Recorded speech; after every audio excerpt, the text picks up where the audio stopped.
Hello, I hope you can hear me and see me. I'm about to be doing an interview with the absolutely fantastic Chris Redmond from Tung Fu Show. And hey, Zara in Brooklyn, that's nice to see you there. And there's the Tung Fu Show. Send me a little request, Christopher Redmond, and I'm in. Nice to see you guys. What's about to happen? He's coming. He's a coming. There he is, and he's wearing a hat. Hello, my friend. Hey, how you doing? I'm very well. How are you? Oh, you're Yeah, shaking. yeah. Oh, I'm just turning you down. Sorry, it was furiously loud. It's like having you inside my head. don't want that. That's How are better. you? Have you? What's Yeah, that on the wall behind you? Is that ducks flying out of your hat? that's some snails made of blue tack and shells. Okay, just checking. Yeah, How are you? yeah. All right. It's fairly summery. There's some sort of VE Day street party, social distancing street party happening just outside. So people people are gathering at a safe distance and eating cake. Could be worse. That's a nice way to spend an afternoon, I Yeah, think. I'd say. Yeah, yeah, yeah, Yeah. yeah, yeah. Thank you for How you doing doing? this. I'm Uh, really well. I'm a bit hot because my boat is all windows, which means that on a day like today, it's a greenhouse. But anyway, I'm very happy Uh, to see you. So yeah. I did a little kind of bio thing about you in the comments, and I just thought there are so many things that you and I have done together and have shared, and there's such a you're probably of everybody I've ever worked with, you are singular in that you and I have shared several different chapters, completely different kinds of creative chapters before, and I've known you a long time, and I love you dearly, and it's just nice to do this. So The feeling is mutual, of course. Yeah, I know. It's pretty nuts, isn't it? How we've kept bouncing in and out of each other's creative worlds like that. Yeah, should it's we lovely. tell the people a little bit about who you are? Do you want to Yes. how do you describe yourself? What's your kind of, hi, I'm Chris Redmond, I'm a la la la la. How do you do it? Well, that depends who I'm speaking to and who's potentially employing me. But usually, a writer and a musician. Those are the two things. But then there are other hats that I wear, as in a producer and a director of Tung Fu and a facilitator. So yeah, just an artist with many disguises or guises. They're not disguises, are they? But yeah, moving between those worlds. And explain a little bit about Tung Fu for those who haven't experienced it, who haven't been, because this your Instagram profile is the Tung Fu Show as opposed to your name. Yeah, it is because I'm not very public personally on social media. Tung Fu is a show that I started 13 years ago as just a bit of fun, as an experiment, to see what happens if you put kind of poets and musicians on stage together without a rehearsal. And it was really just a little jam in the room above a pub, and then it sort of grew. And 13 years later, we have sort of done stuff on three different continents, and we have collaborated with just so many extraordinary people, and it's sort of gone beyond poetry. We've worked with comedians and storytellers and novelists and journalists, um, and I guess at the heart of it, it's about what happens when you get people who are really good at what they do and put them in a creative space together in front of an audience, and then you find out what happens. Um, and it's led to it sort of becoming a company. And I suppose now, I teach as a result of that. I teach a course called Creative Thinking and Theatre Making, which is all about creative problem solving and making work. Yeah,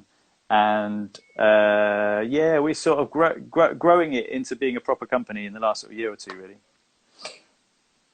I obviously, because I've known you for 20, do you know it's 20 years now, by the way? Maybe, Lordy, Lordy, maybe even slightly. And look at us, aren't we we're fabulous? doing all right, We're darling. doing We're not doing all right. right. Look at you. I know, I know. I know. No, there's a lot of white hair going on. Anyway, that's an aside. At least So you've when got I, some, love.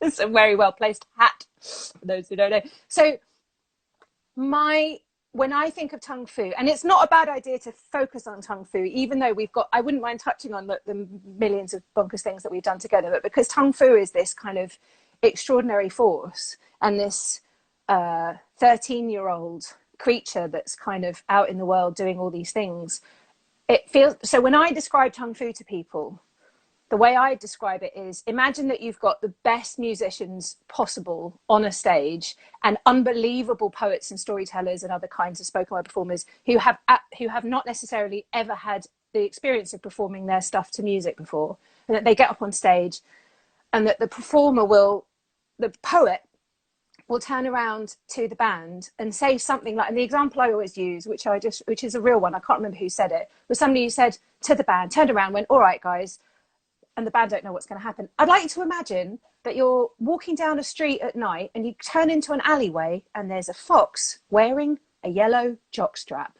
Off you go. And they look at each other and go, oh, boom, boom, boom, and then off it. Yeah. Then you're in the alley and there's the fox and the poet starts doing their thing. And I love the kind of the massive curveballs that are thrown constantly, and the way that everybody is configured to go, oh, curveball, yellow jockstrap, you say, no problem, that'll be an E flat, and it's just like the ease with which the crowd and the band and the poets all go curveball, curveball, curveball, and the way that you hold all of that, I don't know, like, I'm curious how that's a pretty unwieldy box of curveballs to handle. Yeah, it is, isn't it? How do you do it? How do you do it? How does it work? I think it's just about making people feel safe enough to take risk, and I think I program.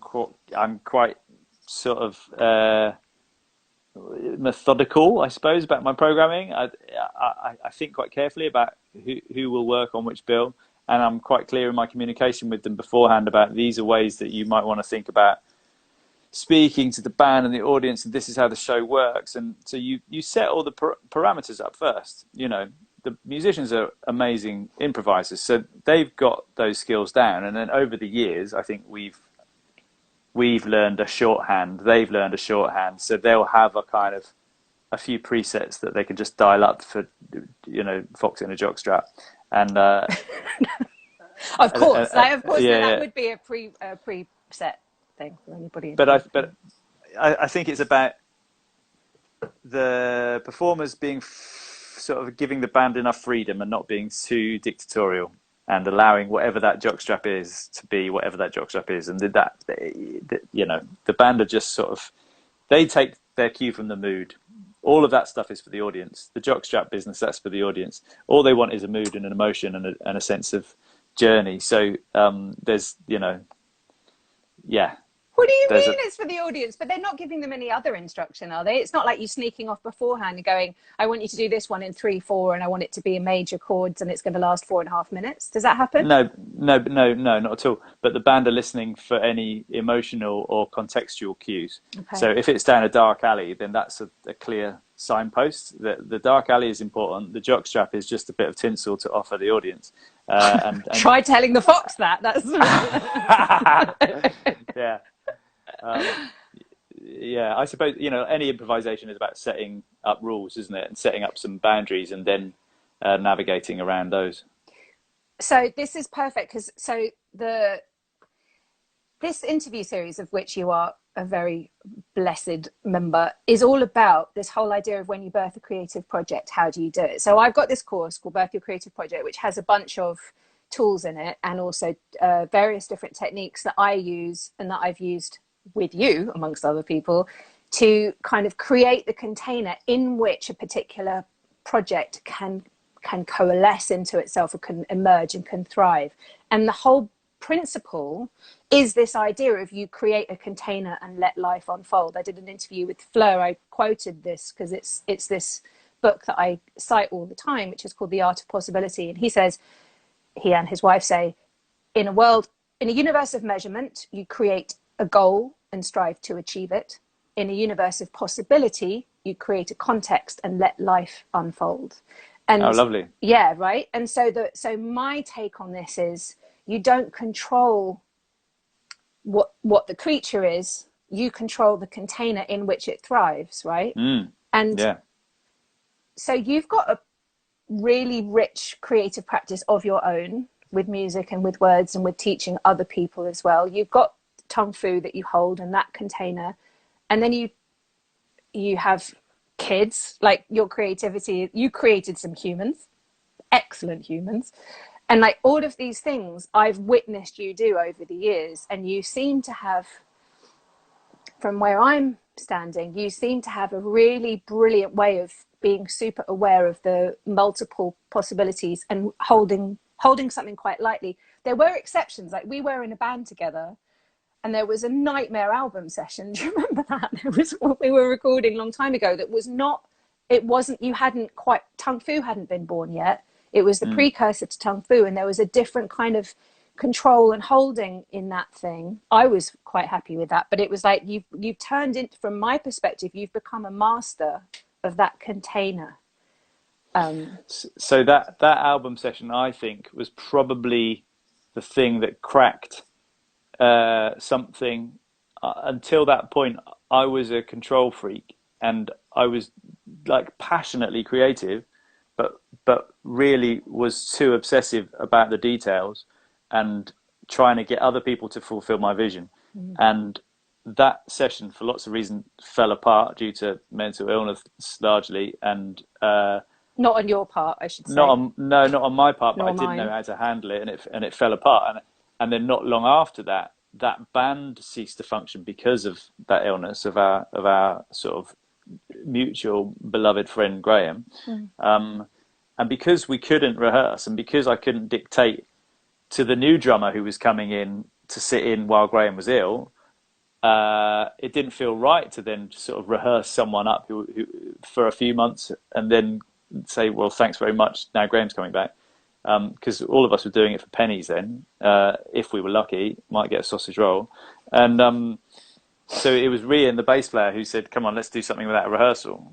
And it was so terrifying, that prospect, that you know when something frightens you that much, you have to do it. And that was how it started. It was him kind of prodding me, because it was also him who really struggled with my dictatorial sort of way of going about things, to the point where I nearly lost him. And he's a fantastic musician and composer and bass player.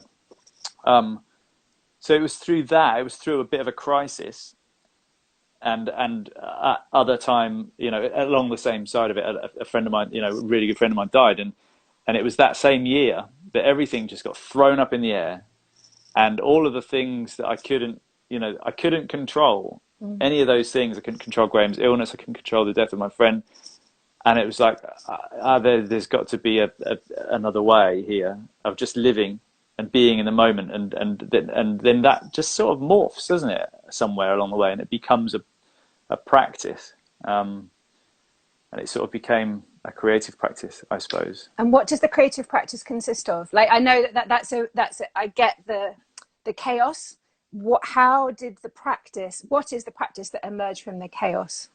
So specifically, what parameters did you put in place, for example, to go from a band which were fully rehearsed into the first ever Tung Fu show? I gave away all the power. So courageous and scary. Terrifying. I gave away all the power to the musicians and then to the moment. And then in doing that, then found something else that was larger than me. And over a few years, I was probably pretty bumpy at it in the first few years, but over a period of time, sort of began to understand some sort of energetic exchange and other forms of communication that happen when you start to do it. And through doing gigs just every month, you start to notice the things that work, and then you start to develop shorthand, and then there develops a sort of almost unspoken language now, where there's just a mutual understanding of what needs to happen within a show. There's so little communicated between me and the musicians now, where there's like a few words before we go on stage. Left eyebrow raising. It's like, yeah, it's like, do you want to start this off? Do you want to pick this up from this tune and see what happens? And then I stand by the side of the stage and watch, and I'm watching the audience, and then I always, before I'm ready, I always go on stage, and that's my only thing, is like I have to step on before I think I'm ready, and then I'm in my nerves. I didn't know that about you. So when you're stepping on, you're because you are such a consummate performer, you've been performing for years and in so many different capacities. I'm surprised. I didn't know that you had nerves when you got up there. It's not so much nerves. It's just I don't. It's like an impulse. It's like standing at the side of the stage. I could wait until this piece of music is finished. I could try and craft something, but it's like, no, you just step into it, step right into the middle of it, and then begin. And you're forced to sort of step into the moment, I suppose, and can't be too composed. And I like that.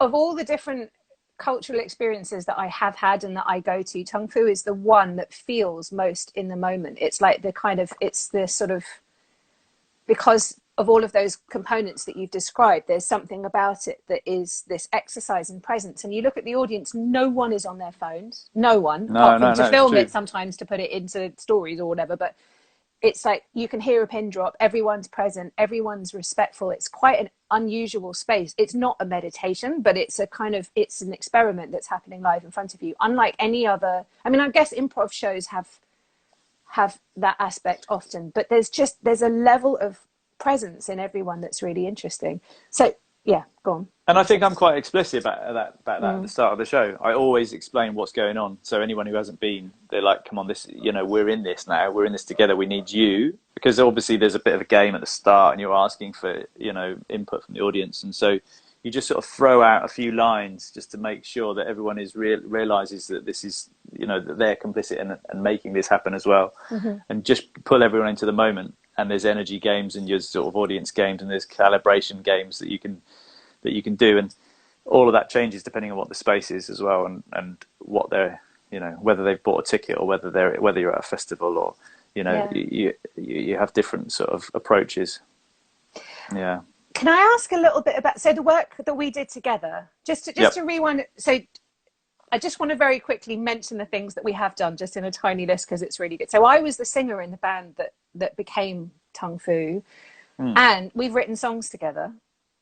2 of which I found are on here, by the way. I suddenly realised that because they were on iTunes, they were like, I found one the other day when the band was called Ventriloquist, not Tung Fu, but I was like, oh, it's over there. Anyway, and then when I ran my not-for-profit, which was about parents and children connecting through play and nature, you and I collaborated on that. So you were there, right? You're the only person other than me who has led a magic portal walk where we teach people to go through magic portals into other worlds, not even remotely joking. Like, that's quite a strange thing for us to share. And then we also taught first-year quantum physicists how to speak from their cojones. You remember that? Yep. That was a tough gig. That was us teaching performance skills to a bunch of scientists within Bristol University. But through it all, and I have been in the audience at most Tung Fus and heard you come up with new material again and again and again and again. So as well as the kind of the bigger container where you've facilitated other people's improvisation, you've held the space, you've also got a personal practice. And you continue to, right? You're still, even though you're juggling children and lockdown and... Are you writing? How's your creativity right now? It's okay actually. I'm sort of dipping in and out of it. It's been really helpful on occasions when I've been, more profoundly emotionally moved by something that's going on and I'm a bit troubled or whatever. Writing is just the outlet, isn't it? And I can sit and write something, and I'm so always grateful that I've got that skill that I've developed over the years, and also with music as well, that I can sit and play or write, and between one of the two of those things, it just helps me process what's going on and externalize it, internalize it, whatever's happening. So not loads, but there's some coming here and there which I'm grateful for, but I don't really want to push it at the moment. It's just like, if it comes, it comes. But living day to day is also, has its challenges. So sure. I'm going to just ask a little bit, like, when you say when it comes, so again, so the other bit that we've done is when you were making the Tung Fu album, which is still in process, you came to me and we went through a few coaching sessions where I took you through some of the tools that I use and that are in the course, including this idea that when it comes, what you just said, when those ideas for a song or a Mm, poem or a band or a tongue fu show to emerge from chaos, those ideas visit us and we get a moment of inspiration, and then it's up to us whether we choose to run with them and go, okay, thank you, seed on the breeze that has landed in my head. I'm not just going to ignore you and let you drift off. I'm going to cultivate you. I'm going to nurture you. I'm going to find out what you are and give you some space and some nutrients mm, and whatever. Like that process of allowing an idea to come and then doing all that you can. So the Birth Your Creative Project course is about this thing. Like you might have an idea that's landed. You might have had 50, that 49 of which you've just gone, I'm sorry, I'm not going to bother with you because it's just not the right time, or I'm not feeling it, whatever. But this one I'm curious about. How do you, when you say when it comes, like, give me nuts and bolts. Do you have a notebook by the bed? Do you go, oh, I've got an idea for a thing? Do you sing into your answer phone? Do you go for a walk? Do you, I don't know, what do you all do? yeah, all of the above. There's no one method. I think I just know when I have to go and write something.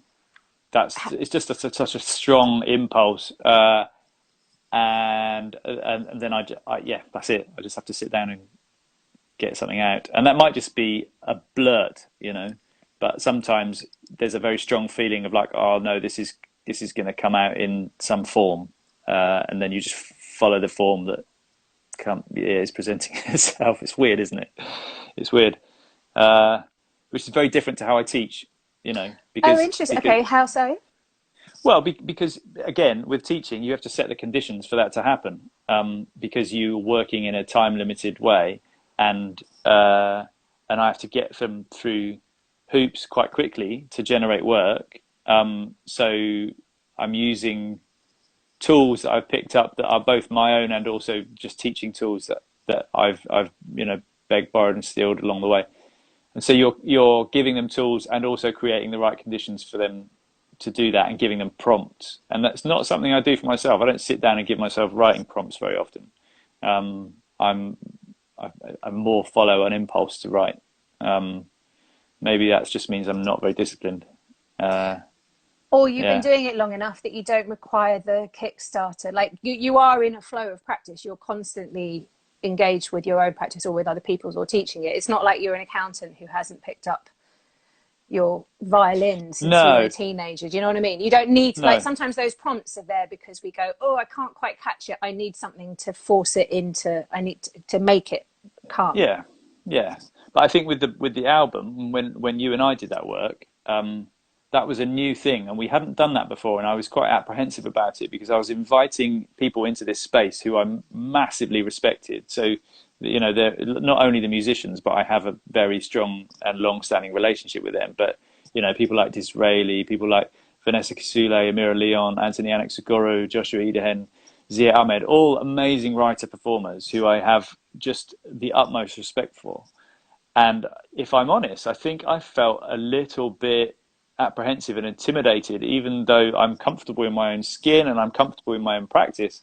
It's like, wow, I love these guys. I don't want to mess this up. How do we create the right container for all of us to work together? Because we haven't, we might meet up and do gigs on the same stage together, but we haven't made work together. And as Mm. writers, we're quite solitary bees. We sit and we write and we do our thing on our own.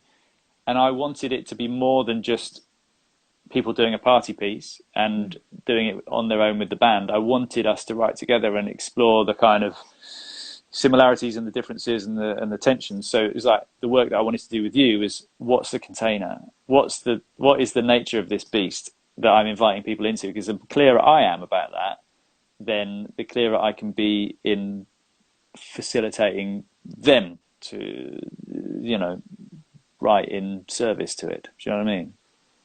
Do, do you want to describe the beast? You don't have to. It's quite a private, like, do you want to describe what that process was like for you when we, actually, I'm Yeah. just going to explain what we did just in one Yeah. of the Okay. sessions, which Yeah. is, Please do. there's a guided meditation which I lead, which is in the course, which is where you essentially meet your idea. So this thing we've just been talking about something lands on you, and it's, I work with the idea that this thing is something for you to in, interrogate and collaborate with, that it isn't just you. It's not like you're Yeah. Limb.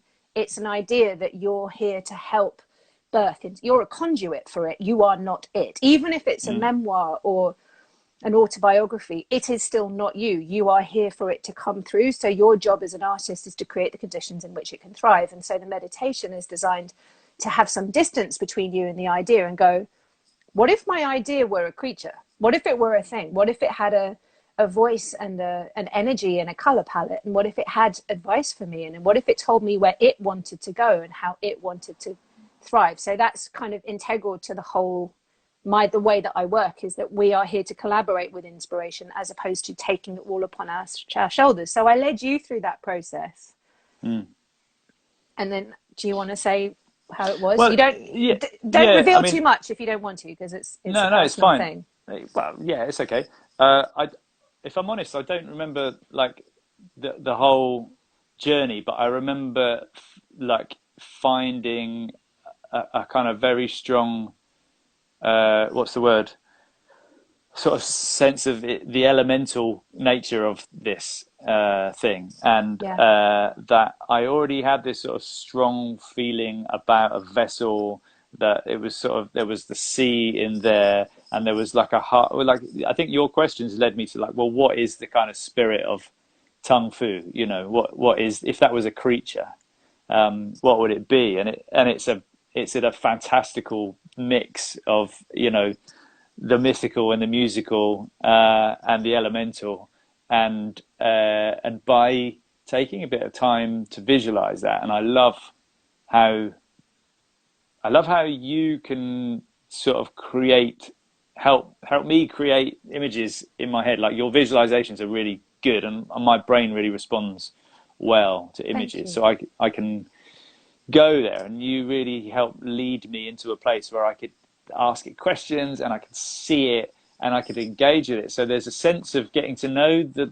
spirit and nature of this thing before we have lifted a brush, before we have written a word. You know, it's like, who am I moving towards? You know, what is the spirit of this big thing that we're doing, of Tung Fu, but also what is the nature of this thing that we're about to make? And Meaning the album within the album within Tung Fu. So it's like, what's the spirit of Tung Fu, and then what is the nature of this thing that we are kind of venturing into, you know, this vessel that we're inviting other people to kind of travel in for a period of time and contribute to, you know, we are the captains and the crew, you know, we're going to be in this thing. What are we doing here? What is this? And there was such a useful exercise, because it's helped me keep steering, because it's ended up taking far longer than I anticipated. It's like 3 years making this thing, for lots of reasons, but it's finally nearing completion, and I've never forgotten that, and actually that sort of spirit has ended up being right in the heart of a piece that I wrote, and it was the hardest thing that I wrote, actually. Was weirdly. it really? Yeah. Why? I think because I wanted it to say a lot, and I wanted it to be personal, and I wanted it. I was pushing myself quite hard to somehow create a piece that was representative of the whole album, but also gave space for everything else that happened within the album to be what it is, and to be just as strong. And it took me about 2 years to sort of kind of keep. I just write it, lose most of it, write it, lose most of it, write it. Like, what is this? What is this thing? But because I had the sense of the spirit and the nature and the feeling of it, I could just keep coming back to that. And once that finally settled, then eventually the thing just came out in a oneer, and it's like, there you are. But you know, it's not supposed to be easy all the time, is it? I think it's different with each creature. That's the thing. Some creatures just go bloop. Like I've written, when I was a singer-songwriter, I remember there being one night when I was falling asleep, started hearing a song in my brain like it was a radio, woke up, got out a notebook, sang it into my aunt's phone. It took 3.5 minutes to write and complete the entire song, and then I went back to sleep and it was done. I was like, I mean, like the length of the song was the duration. It was all done. And then the next day I just took it to the guitarist I was working with, going, this, and he went, oh, this, and I was like, yeah. And then we recorded it and it was finished. It took about Sure. 5 minutes.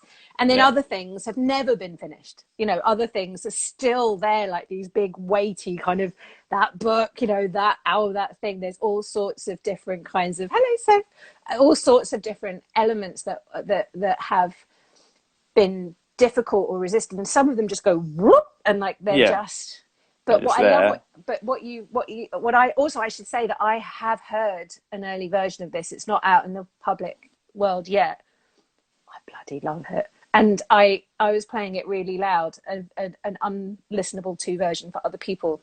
Oh, Virginia Woolf talks about catching a fish that's too small and you have to put it back in the river or the mine to get big until it's ready. Thank you. Yeah, Great. That's a great one. isn't that nice?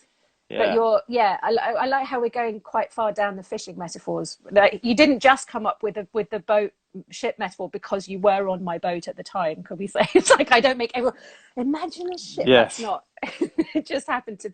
Yeah. It happened, the spirit of Tung Fu became this metaphor of a ship that had all these different characters, and it also had an essence which was the energy, the fuel, the fire inside of it.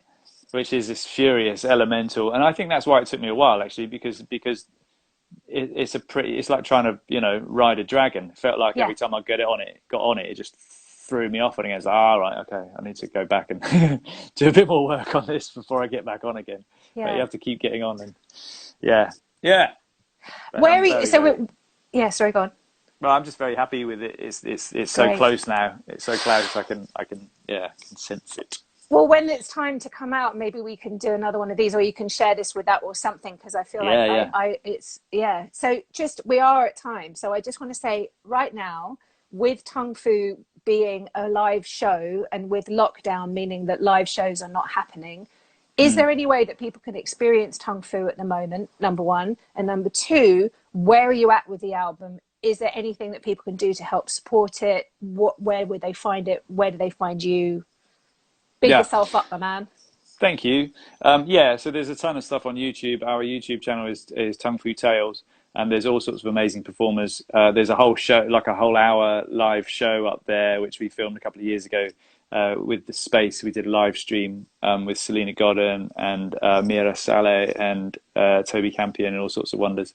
And we're just so grateful that we got some funding from the Arts Council to make some, so we can survive this peculiar time, because all of our gig income has gone for the rest of the year.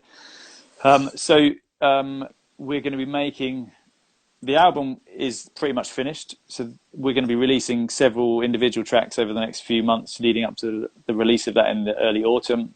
But we're also going to be doing some new collaborations, some that might go alongside the album that are responsive to now, some that will be for children, which will be completely different. So we've got Tung Fu for kids as well. So some more playful, silly stuff. But live, it's not really possible to do the gig.